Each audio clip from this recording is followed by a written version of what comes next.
Hello, my name is Philip Grav. I'm 20, from York, England, and I specialise in long distance triathlon. Well, Ironman is obviously one of the toughest endurance events in the world, and it's as tough as everybody says it is. Last year was just really learning for me. I had wanted to do Ironman for quite a long time because it's something that I'd always looked up to do, and it's the epitome of human endurance, and that's what I want to try and explore with all my training and racing.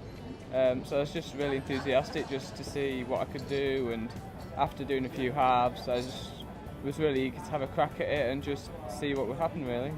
I've been doing a lot of time trialling in the last year. I did a few 25s and 10 miles, and I did the national 100 mile time trial championship where I was third overall. I went 3 hours 37, which is really good. That was 3 weeks before Ironman UK, so I used it purely as a training ride just to see what the distance was like on a TT bike at somewhere near race effort.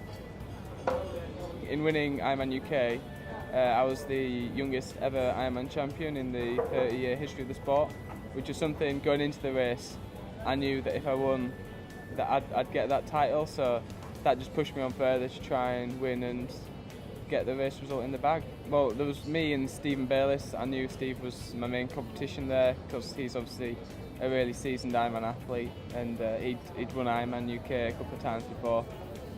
So I knew that if I just stuck with him in the swim and then tried to get a big gap on the bike, I could maybe hang on for the run. The bike was really tough.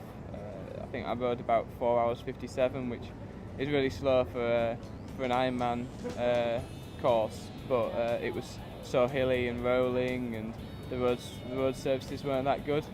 I came off the bike with about a 7-minute lead, and I didn't know how the marathon was going to go at all because it was completely uncharted territory for me. I'd never run a marathon before or anything near that distance, so I just put my head down and the gap kind of stabilised, and I just kept pushing to the end, and thankfully I was first to that finish line. Kona was the best experience of my life.